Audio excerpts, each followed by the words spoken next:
मन के अंदर शंका ये नहीं आना ना आचार्य श्री ये कहना चाह रहे कि स्थान पर बैठे बैठे शिखर जी की यात्रा कर लेते हो, जहां जहां तीर्थों पे गए उनके दर्शन कर लेते हो क्षण मात्र में।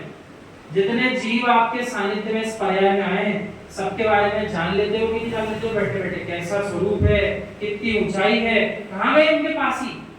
जब आपके बैठे बैठे सारा आपके ज्ञान में झलक रहा है तो फिर केवल ज्ञानी भगवान के यदि तीनों लोक का झलक रहा है तो कौन सी बड़ी बात होगी? इसलिए शंका नहीं आना चाहिए। इसलिए सम्यक दर्शन का सबसे पहला अंग क्या बताया? जिन धर्म में शंका न कीजिए। जिन जिन जीवों को शंका है उन्हें शंका समाधान अटेंड करना चाहिए ताकि शंका खत्म हो जाए।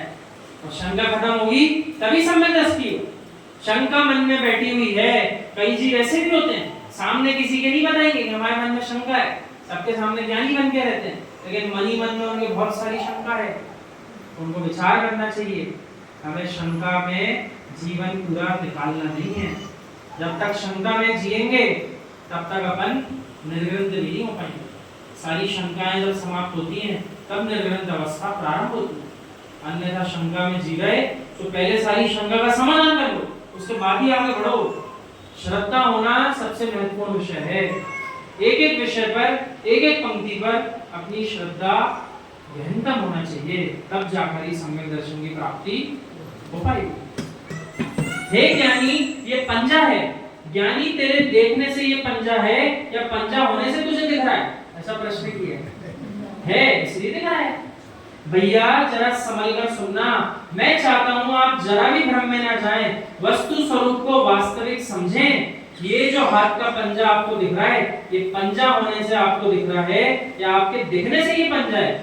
ना ये आपके दिखने से पंजा है और ना पंजा होने से आपको दिख रहा है, तो फिर क्या है? तेरे नेत्रों में देखने का क्षयोक्षम है और वस्तु हाथ का स्वतंत्र है, देखना भी स्वतंत्र है। कि तेरे नेत्रों के देखने की निर्मलता का प्रभाव है, उसमें तुझे ये हाथ दिखाई दे रहा है, उसमें तुझे ये हाथ दिखाई दे रहा है। उन जीवों की तो नेत्र इंद्री भी रोती होंगी कि हमारे माध्यम से कैसे अभक्ष का सेवन कर रहा है, कैसे जीवों के टुकड़े कर रहा है। और उन जीवों की नेत्र इंद्री प्रसन्न होती होगी कि हमारे माध्यम से, हमारे निमित्त से सच्चे देवशास्त्र गुरु के दर्शन कर, वही अपने जीवन को सार्थक कर रहा है। इसलिए आंखें बचाकर रखना है, आखिरी तक अपन अध्ययन कर सकें ऐसी आंखें बचाकर चलना है।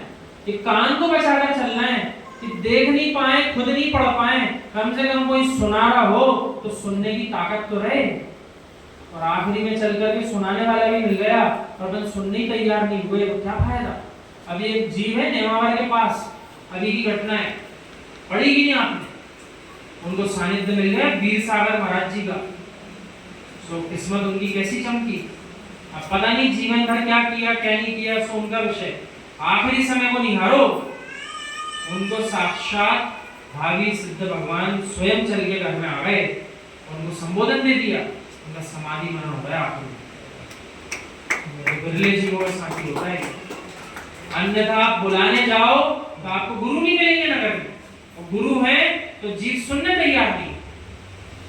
ये तो बिरला कॉम्बिनेशन है। सुनने वाला सुनने भी बैठा तैयार, सुनाई भी दे रहा, समझ में भी आ रहा, और सुनाने वाले भी उपस्थित हो गए।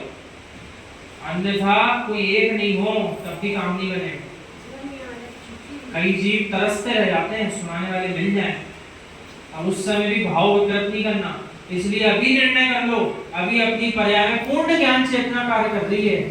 कोई सुनाने को नहीं भी आएगा तब भी मुझे अपने परिणाम संश्लेषित नहीं करना दादी।